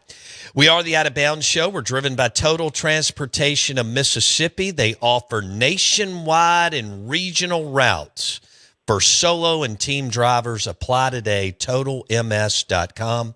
Weekly pay and monthly bonuses and full benefits. Powered by Total Transportation of Mississippi. Visit totalms.com. And the application is right there on the first page, on the front page. We want to welcome in Tom Luganbill, National College Football Analyst with ESPN. And Lugs, the Ole Miss, Tulane, and James Madison, Oregon game were snoozers, but Friday night was a wild game, and Saturday morning was a defensive battle. Out of the two games that were more competitive, what jumped out at you, or what was your one big takeaway on those two, or one of those two? Line of scrimmage play with everybody involved, which is why this next round of the playoff will be the most competitively balanced, evenly matched set of games we've ever had in any playoff format in major college football. You look at the fronts for Alabama and Oklahoma, the fronts for A&M and Miami. You look at the difference in the fronts between Tulane and Ole Miss and JMU and Oregon, and it tells all of the story. I think the other thing to note is how important it is to win in the margins, right?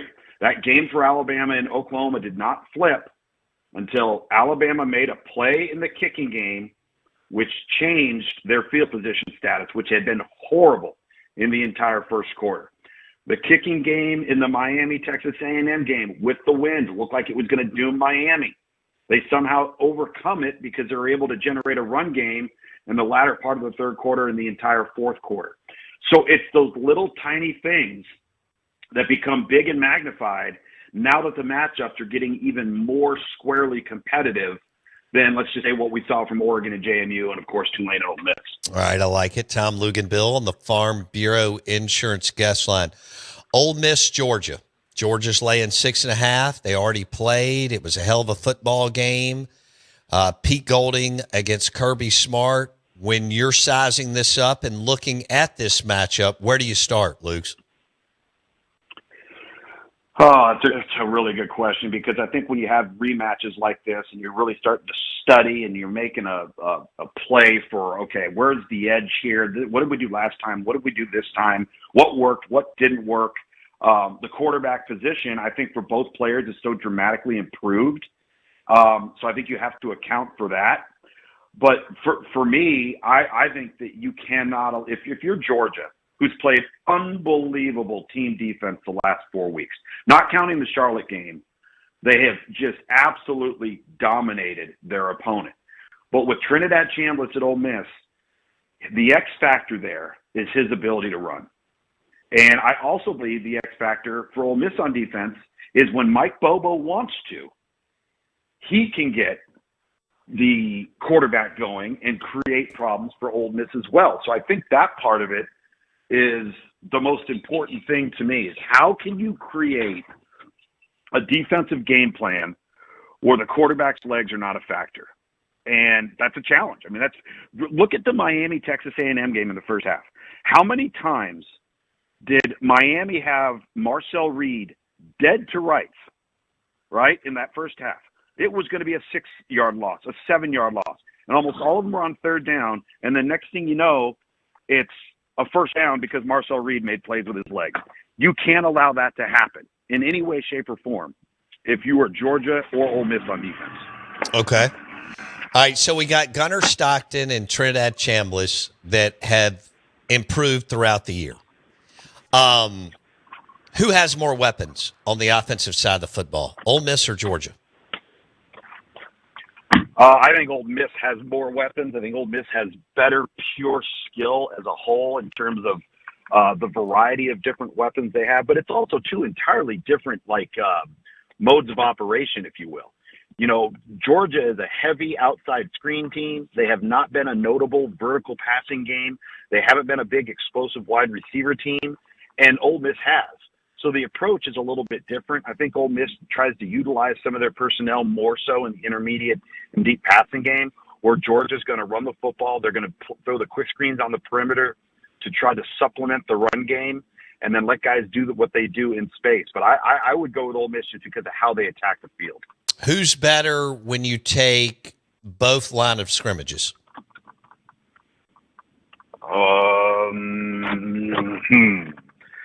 I would probably say Georgia has a slight edge, even though they've had to play with some youngsters. But their youngster, I mean, Dontrell Glover he might be a freshman, but he's also a freshman All-American, and he don't play like one. I think that I still think there's a slight difference in overall talent profile as it relates to depth between Georgia and Ole Miss on both sides of the ball. Georgia right now, Bo, they may not have the flashier names like we've seen in the past, but they're playing as good, if not better, team defense than they've played in the last few years. Okay, so you give Georgia the edge on defense between the two. Yeah, I think so. The way they're playing right now, yeah. Okay. The other thing in all this too, Bo, real quick is, and this applies to all of the games that are upcoming, is when you have an emotional win and you have momentum and you have intensity like an Alabama has right now, like a Miami has right now, and you're coming off of that, and you're Georgia, you've played a game, you're Ole Miss, you've played a game. You're now going to take on somebody that's been sitting for 20 days. Does the bye help them or does it hurt them? Right. You mentioned last week Georgia was going to have almost 4 weeks off, and it looks like they're going to get some players back after getting beat up throughout the season. Talk a little bit about that, Luke. Well, I think that's the whole reward of a bye, right? And we saw it actually with Alabama. You know, Alabama played with 5 or 6, 7 guys in the game against Oklahoma. They did not play against Georgia in the SEC championship game. So to be able to get healthy late in the season where everybody's worn down, everybody's got bumps and bruises, you're trying to find the right mix of players to put on the field, I do think that is an advantage, whereas playing this past weekend, you had to prepare your team quicker. You might have had to play a little bit more banged up, and now you have a little bit more mileage on the chassis if you're Ole Miss, if you're Miami, if you're Oregon, if you're Alabama, than those teams that sat. So again, it can be a blessing and a curse. It can be a reward, but it can also be something to where can lead you to come out flat. I know, like in the National Football League, you know, there are times where a team finishes hot in the National Football League and they earn a bye, and it hurts them. Right. They don't want the bye. They want to just play. They want to just carry over and play. Tom Luganbill, National College Football Analyst with ESPN on the Out of Bounds Show, driven by your next GMC Sierra truck at Fowler GMC, Pearl Brandon. So would you say Trinidad's more talented than Gunner? Or they're just different, and what Bobo wants to do is different from what Charlie Weiss and Kiffin wanted to do? I wouldn't say he's more talented. I would say he's more dynamic. Okay. I think that both of them have a lot of ability. Both of them can throw it. Both of them can run it. I think that Trinidad Chambliss is a little bit more explosive, a little bit maybe more creative when the initial play breaks down, but equally talented in relationship to being able to get the job done. Like if you sat here and you told me that you were going to flip quarterbacks and you were going to say, okay, well, Gunnar Stockton's going to play for Ole Miss this week, and Trinidad Chambliss is going to play for Alabama or for Georgia, I think they both have success. Okay. Nate Frazier, Kewan Lacey, two very now Georgia's got some really good depth behind Nate Frazier, but he's a dude. Lacey has had a hell of a year. Talk about them stylistically and how they can cause problems for the other defense. I think one in Frazier is more of your downhill between the tackles, power runner that's got good elusiveness and quickness, can break tackles, is not going to go down upon first contact, good contact balance, where I think Lacey is a little bit more of your space player, which means that it doesn't mean he can't run on the inside. But if you got the inside zone and that cutback presents itself, he's going to be so explosive and quick with his feet to be able to hit that cutback across the grain. And then the ability to get to the perimeter and get in space is where probably he's at his best. It's a really good comp matchup, I think. Two different styles. But I'll also say this. I don't think those are X factor people in the game. And if they become X factor people in the game, it's going to be because of what happens in front of them. Okay. So you don't think those two are two of the X factor guys? I'm of the belief that when you get into a game like this, all right, you're the team, you can run the football, you can't run the football, okay? You can struggle to run the football, or maybe you run it moderately. But you get into this type of matchup, this is about the quarterback play, and this is about the front on both sides of the ball for both teams. If Ole Miss has a hell of a day in the up front, the running back's probably going to have a hell of a day, right? Right. Vice versa, the same thing for Georgia. But also the opposite can happen. You get stuffed at the line of scrimmage, and all of a sudden you can't run the football at all, then it doesn't matter if Keelan Lacey's on the field. Okay. Let's see. Georgia's defense. Give me the best unit out of the four lines, Luke's. The best unit out of the four lines, you mean? Two offensive lines, two defensive lines between Ole Miss and Georgia. As a whole, I would say Georgia on both sides of the ball. As a whole, I think that Ole Miss can match up really well in the offensive line. But as I said before, I don't think they have the overall rotational depth that Georgia still has. For example, most teams, if they got to go play at the end of the season in a rivalry game against Georgia Tech, or they got to play in a conference championship game, like a team against Alabama, and they lose their starting center, their right guard's a true freshman, and they're rotating a true freshman in the offensive line, most teams don't survive that. Georgia survives that. Okay. Yeah, because they've been playing, you referenced one earlier, but they've been playing several true freshmen that have been unbelievable for them. And remember, they didn't have Drew Bobo the last few weeks at center, so they had to rotate another guy in there too. I mean, you talk about a critical position that not only has to play well, he's got to be your communicator. Damn. And they still blew out Bama. Okay. Yeah. All right. Tom Luganville on the Out of Bounds Show, ESPN 105.9 The Zone. So the winner of Ole Miss, Georgia will play Ohio State and Miami. Do you give a real significant edge in this game to Ohio State, or a thumbnail? Thumbnail. I think that if you watched Miami and you saw them up front on defense and what they did to a Texas A&M offense that has gone up and down the field on virtually everybody they've played, that was one hell of an impressive outing on the road in that environment, bad wind conditions. And I still think Miami's got the best offensive line in college football. And when you watch the latter part of the third quarter and the entirety of the fourth quarter, when you saw Miami impose their will in the run game, I mean, Mark Fletcher rushed for 172 yards. 91 of them were in the fourth quarter alone.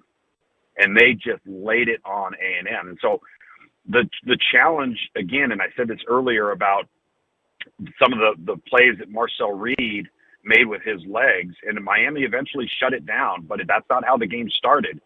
That's a little concerning because Julian Sand, while he's not as dynamic as Marcel Reed, but he is an athlete that can get out of trouble and create. See, that's the one thing about Miami that I don't love is what you see is what you get with Carson Beck. He has to win with his arm, his mind, anticipation, and timing. He doesn't have the ability to pull a rabbit out of the hat. He doesn't have when Ohio State's playing defense against Miami, they're not worried about where the quarterback's going to be. They know where he's going to be.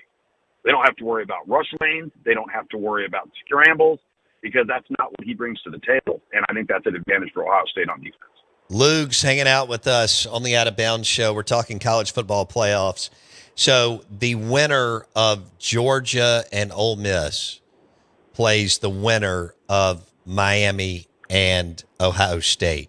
And Luganville's talking about how this is the most competitive slate of games that we've ever had, which is freaking awesome in college Do you think football. it is? I don't even think it's close.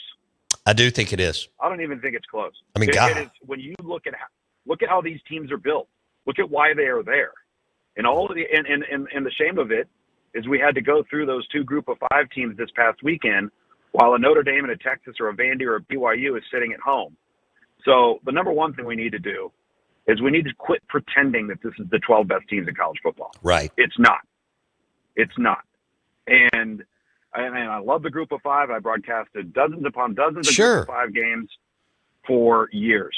There's a reason why there's different levels of college football, Bo, because there's different levels of talent. Right. And anybody that watched that, and anybody watched it a year ago, all right, could see it, and it wasn't even close.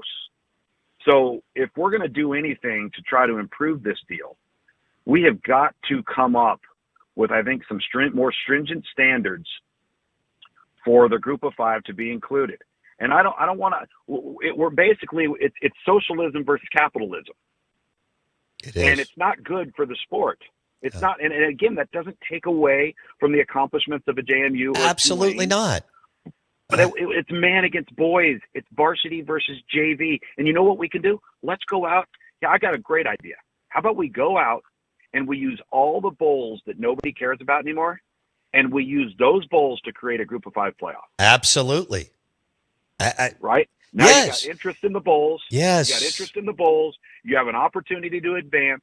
The bowls all of a sudden mean something now, right? And you've pitted equal against equal in their playoff format. Yes. And I think that would be great. I think another idea is we got to have more requirements. You either have to finish in the top 12 overall. That's just to be considered. That doesn't guarantee you a spot. You have to have beaten one top 20 Power 4 team on your schedule. But we can't just allow this thing to be automatic the way it is right now. No, I couldn't agree with you more. Tom Luganville with ESPN's college football team. He joins us on the Out of Bounds show, brought to you by the Wings and Stella Artois at Martin's in Livingston. That's perfect for game day. I want to go to Alabama and Indiana, Luke's. What a wild game Friday night between Bama and Oklahoma.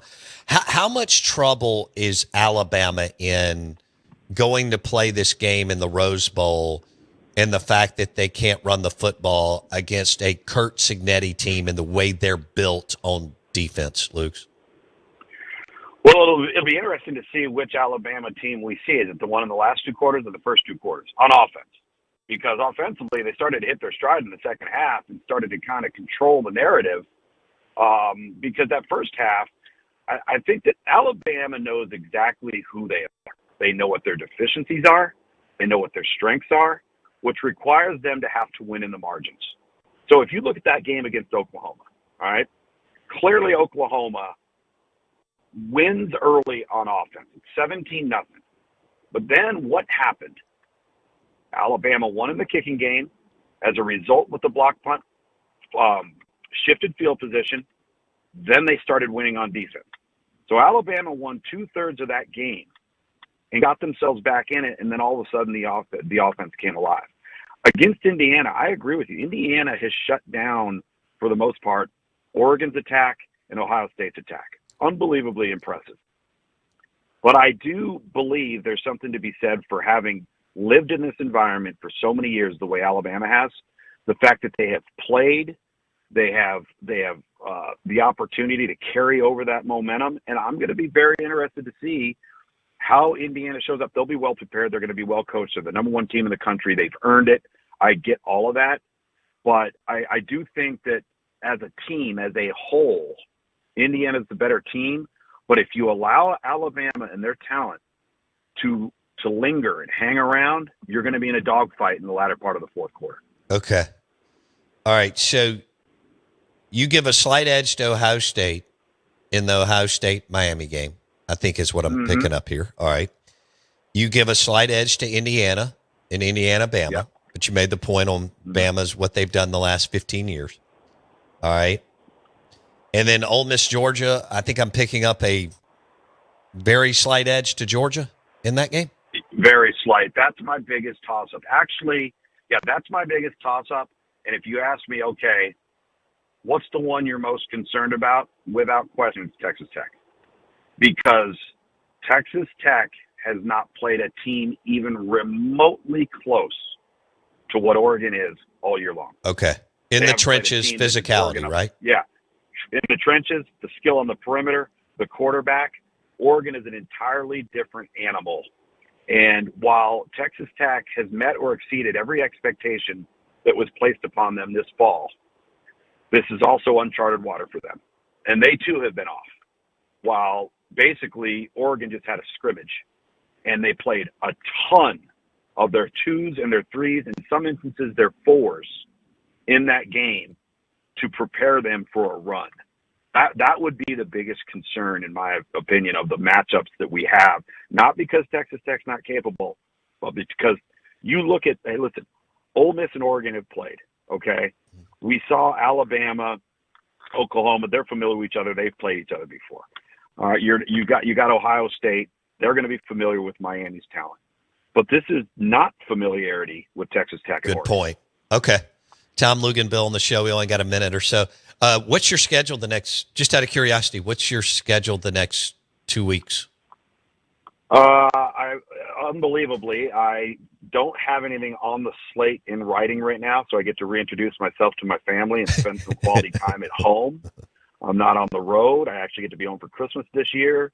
I'll head down to Orlando on the 30th for the Under Armour All-America game, as we always do down there to kick off the first week of January. And then when I come back, the first 2 weeks of January, I've got College Football Live on Monday and Tuesday as we start, really getting and digging down into the playoffs. Okay. Well, we appreciate you, my man. And Merry Christmas to you and your family. Yeah, Merry Christmas and Happy New Year to you too, man. Tom Luganville on the Out of Bounds Show, ESPN 105.9 The Zone, national college football analyst. He called the James Madison, Oregon game. He just ran through the 4 college football playoff games, the quarterfinal games that are left out there. And these are really, really competitive matchups all the way up and down. He's got Ole Miss and Georgia as the biggest toss-up, and he's got Oregon and Texas Tech as possibly Oregon pulling away a little bit because of who Texas Tech played or didn't play, however you want to run the numbers. For Jackson Meadows, I'm your host, Bo Bounds. Thanks for listening to the Out of Bounds Show, ESPN 105.9 The Zone. And yes, we will be back tomorrow. We're doing another show this week. We have to. Show is brought to you by Southern Ag Credit, financing life outside the city limits. Southern Ag Credit.com, financing life outside the city limits. Lunch today brought to you by B3 Burgers, Blues Barbecue in Dogwood, Flowwood. We were there last week. Great place to grab lunch. We'll see you tomorrow.